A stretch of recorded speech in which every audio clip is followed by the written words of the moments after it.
Hi, I'm back just to complete the our discussion on the sound machine.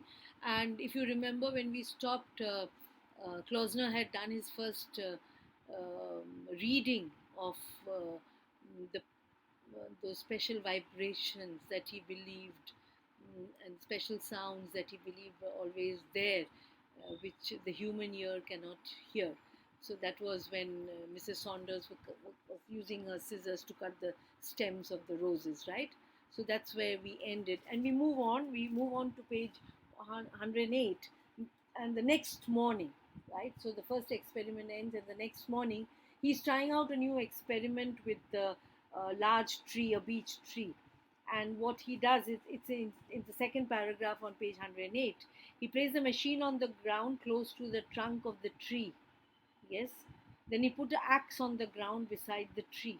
Okay. So you know what he's trying to do. He's going to use the axe on the tree to see. He put the earphones on his head, picked up the axe. I'm using key words from the fourth paragraph, and swung the axe as hard as he could at the base of the tree trunk. The blade cut deep into the wood. He heard the most extraordinary noise in his earphones. It was a new noise, something that he had not heard before. It's the fourth paragraph. A harsh, noteless, enormous noise, a growling, low pitched, screaming sound. Now you see, you get a variety of sounds here, of pain. Remember, all these indicate discomfort, harsh, painful, noteless. It's just a shriek. Yeah, there's no melody in it. Growling.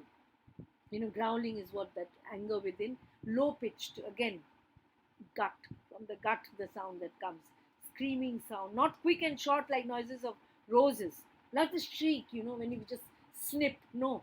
It was like long drawn, painful, drawn out like a sob, coming from within, lasting for fully a minute, loudest at the moment when the axe struck, fading gradually fainter and fainter. So the axe, the cutting of the tree, and the pain that is experienced by the beech tree is translated into this sound. So he stared in horror at the place where the blade of the axe had sunk into the wood flesh of the tree. Yes. And then, as if when you hurt somebody, what do? You apologize. So that's what he does. Page 109, first paragraph. Tree, oh tree, I'm sorry. I'm so sorry. But it'll heal. It'll heal fine. And he touches the edges of the gash and trying to press them together. He's feeling so sorry that he has hurt the tree. Okay, irrational, mad man, obsessed about something, whatever you say. I feel it's so human. I don't know whether any of you have ever done it. Sometimes when I bang a door and it just is a loud noise, I turn back and instantly, oh sorry door, I didn't mean to hit you so hard. It sounds crazy, but it's something that comes out naturally. You feel bad. You assume everything has a life, right? Because they're serving you. The same thing for Klausner, right? Now, a thought that comes to his mind, yes. He picked up the phone and called Dr. Scott. He said, "You must come at once." Yes. Okay. Who is it? He said, I'm Klausner. Remember what I told you about my experience with sound? So I want you to come. Why do you think he's asking Dr. Scott to come? He needs a witness. Nobody will believe if he says, I invented the machine and this is what it records and I know it's for true. For sure. You need a witness to also corroborate with your findings, right? A new invention has to be proven. So he needs Dr. Scott to come and be a witness to this absolutely miraculous invention of his, if it really is true. It's 6:30 in the morning. Please come. I want someone to hear it. I want someone to hear it. So that prove that what I am experiencing is not delusionary. It's not. It's reality. The doctor heard the frantic, hysterical note, so he decided to come. Turn the page, please. Yes. Page 110. Now you see the lot of the first paragraph. Klausner tried to remember what the shriek of the tree had sounded like, but he couldn't. He could remember only that it had been enormous and frightful and that it had made him feel sick with horror. He tried to imagine what sort of noise a human would make if he had to stand anchored to the ground while someone deliberately swung a small sharp thing at his leg. Same noise, perhaps? No, quite different. But the same pain, the same emotion. He's drawing a parallel between the pain that would be incurred by a human being, somebody alive, and the tree, which is believed to be inanimate. The noise of the tree was worse than any known human noise because of the frightening, toneless, throatless quality. It's not a sound, it's not a voice, it's a sound. That's the difference. It is a sound, it's not a voice. Yes, there are no words. They're just a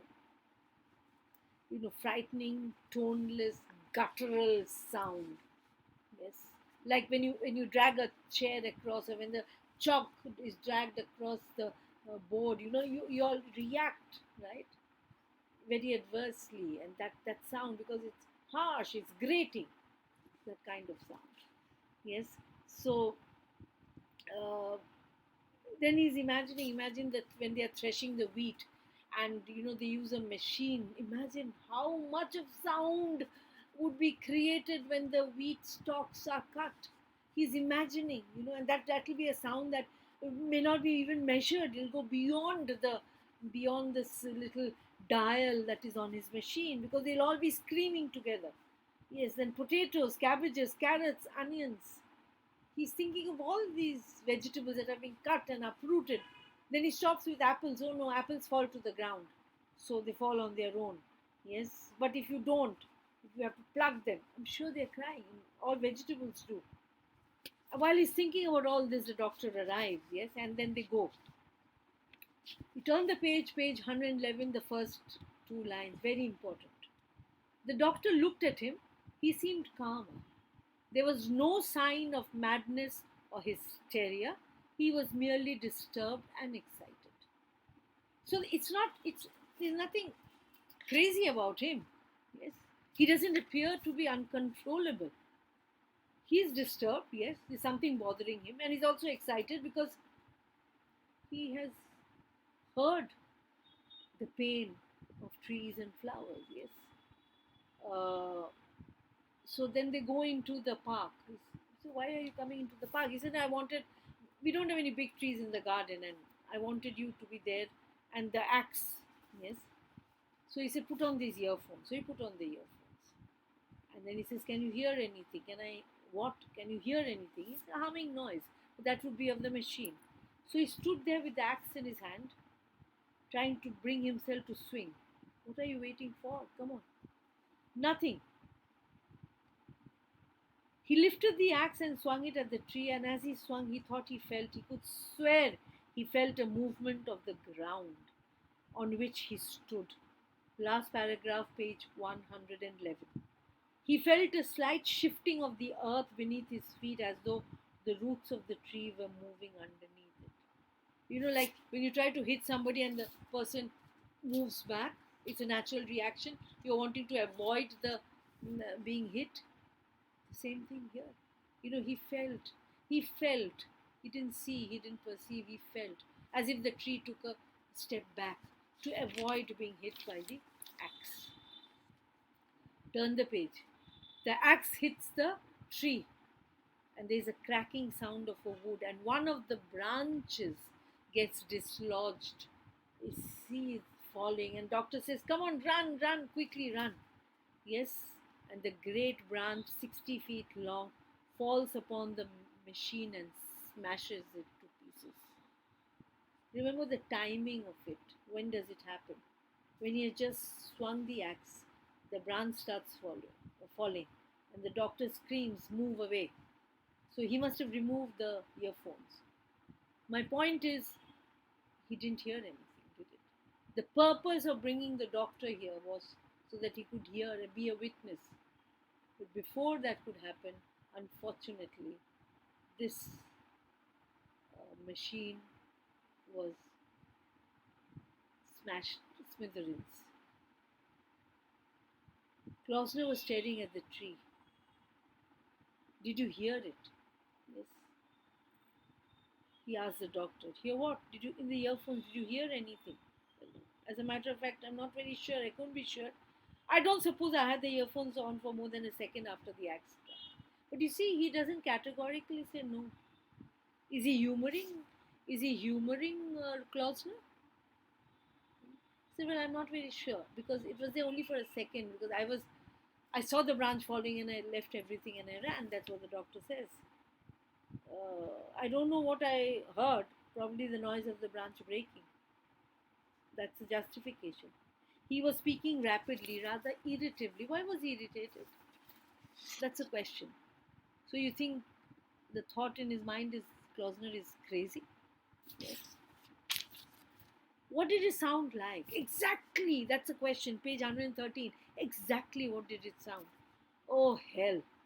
I really don't know. I was more interested in saving myself, getting out of the way. Again, you see the emphasis, it's in italics. Fifth line, Dr. Scott, what did it sound like? Please let me know. I want to know. I've called here for this purpose. I want you to be a witness that this machine does work. There is a sound in nature around which we can't hear. There are vibrations that is beyond our uh, uh, the audibility of our ears to even catch. For God's sake, how could I tell you with half the tree falling on me and having to run for my life? Then, look, you stitch this up. He looked at the gash that the axe had made. He said, don't be silly. The doctor said, it's not a human limb. No, please stitch it up. You can't stitch through wood. No, of course not. Have you got iodine in the bag? Yes. Then paint the cut with iodine. It will sting, but that can't be helped. He repeats again the last line on page 113. Paint the cut with iodine. Why is it in italics? I mean it. Please do it. I want you to do it. And that is what he tells the doctor. I want the wound to heal. I don't want to be responsible for the pain that I've caused. The doctor hesitated. He saw Klausner's hand tightening on the handle of the axe. He felt as if maybe the axe is next going to come onto his head. He was frightened. So he put the iodine and he says, make sure, see that it soaks in. He does it. Okay, now let's go. It's done. We'll come and look at it again tomorrow. Oh, yes, of course. Put some more iodine on it if necessary.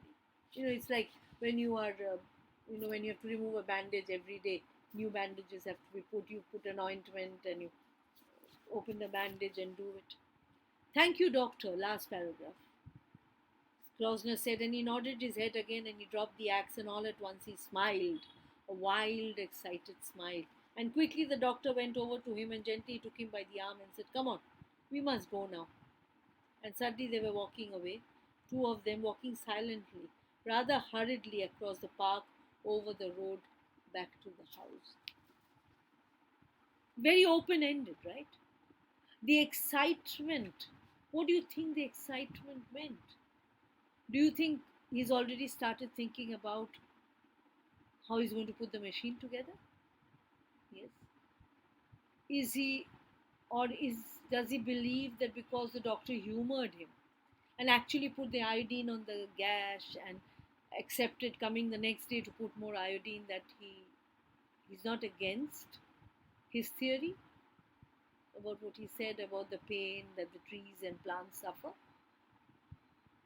So probably in the doctor's silence, or in the doctor's accepting to do what Klausner suggested, Klausner believes that there might be some veracity or truth in what he has done. Yes? So maybe the excitement is one of anticipation. Maybe the excitement is also of acceptance. And probably he's going to start making this machine, repairing it all over again the next day. We don't know. We assume it to be so. But from the doctor's reaction, we believe that he thinks he's leading a madman back to his home. He's leading an irrational, um, crazy scientist back home. Yes. I leave it to you to judge what you think. Irrationality versus sensitivity, creativity versus madness. Keywords, use it to justify. There is no, it's a very, I mean, these are kind of chapters and the questions that the epistemological, you cannot have a correct answer. You may not have an absolute, truthful, 100% correct answer. That's what I believe in. It's good to dream, good to think, yes. Because the way our science and technology has advanced over the ages, certain things have happened which 30 years ago we have never would have thought it would ever happen. But it has. We have accepted it. Yes. People also laughed when they said that the earth is round and not flat, right? People laughed when they said the sun is in the center and not the earth. People laughed when we said that we can go on to the moon and build a township on, if need be, in space.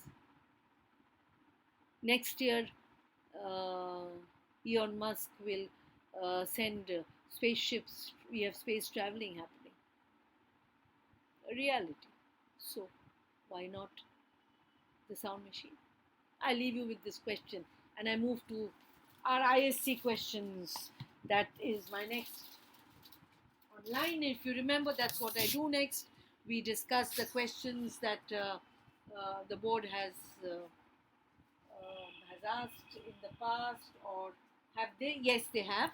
If you can see this ISC 2020 board paper, question 1. It came this year. Yes, so we know that this question came this year. Um how does Roald Dahl depict the theme of obsession in his story, The Sound Machine? Obsession.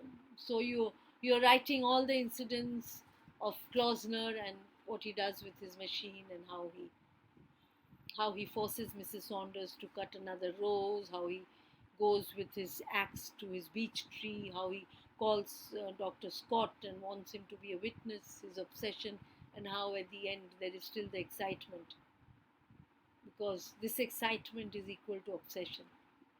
Uh, whether obsession is negative or positive. I'm causing it a confusion here, but I leave it to you.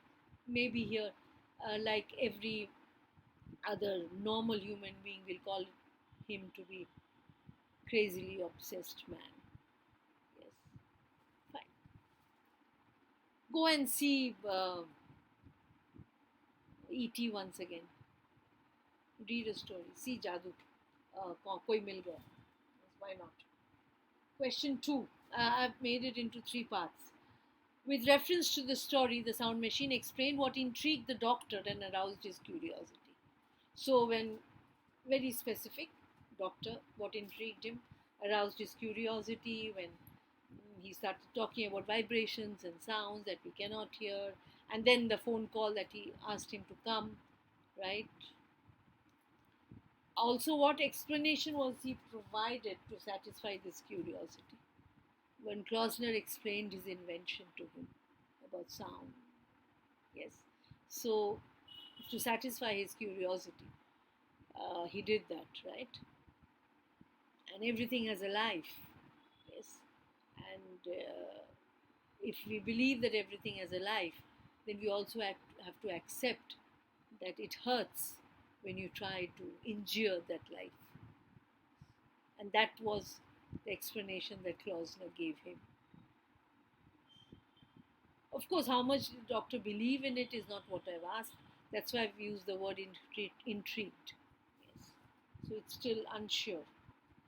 What example does his, sorry, this should be his. What example does his patient offer to convince the doctor about his theory? What example does his patient offer? So when you're looking at the example that his patient offers, what, which one are we going to look at? Yes, you have uh, going into the garden, the experiment that he shows. Yes, so that is uh, yes, uh, page or Mrs. Saunders on page 106 and 7, the explanation that he offers is that he has heard it himself, uh, or you can move to the part of actually the best is uh, convince, when you're talking about convince a doctor about his theory, you have to go to the tree and the axe story. Don't talk about Mrs. Saunders, because that is only what how he justifies it to himself. You might get a part where you this part could be exchanged for the incident with Mrs. Saunders. So then you can do that as an explanation. But for this section, you have to write about the part of the tree and the cutting of the beech tree and the axe, right? So that's example that patient gives. Who is the patient in this story, and what is your estimate about his character? So you're writing about Klausner, and because you remember, I'm not asked anything about Mrs. Saunders here. So when you're writing something about his character, do not try to bring the example of Mrs. Saunders here, because that has not been touched. So remember, every aspect of the story needs to be covered when you're doing your response. So bring in the example of Mrs. Saunders here to give an estimate of the character: irrational, obsessed, excitable, too imaginative to the point of being crazy, or extremely creative, maybe so creative that uh, it becomes his obsession. However you want to take it, yes. But the question is, do you believe that he heard those noises, or the figment of his imagination? Yes. So that's where you have to draw the final line as to what you believe his character to be. Okay. And then the final question: there is a whole world of sound about us all the time that we cannot hear. That is the crux of the story, right? How does this statement highlight the strange tale of Klausner in The Sound Machine by Roald Dahl? So again, it is the way he believes in, what he believes in, the experiment that he conducts, his machine, how he wants. Like, when would you tell me, when would you want somebody to come and be a witness? Simple question. Ask yourself, when would you want somebody to come and be a witness to what you're doing? When you have a proof that what is happening is actually happening, right? I leave you with this question as well. Think about it. Different things to mull about before you write the answer. You can play safe and write what the whole world is writing, but for your own sake, be creative, think. And if you're a science student, there is always a probability theory, right? So I leave you with that. And of course, there's a whole world of sound about us all the time that we cannot hear. In these days of absolute lockdown, we have heard strange sounds of birds that we have not heard before. We have heard for the first time the sound of silence as well, when the whole of this country went into a lockdown and there was absolute silence. I call that silence eerie. Yes. What would you call it? I leave you with that question. Stay safe and be good. Take care.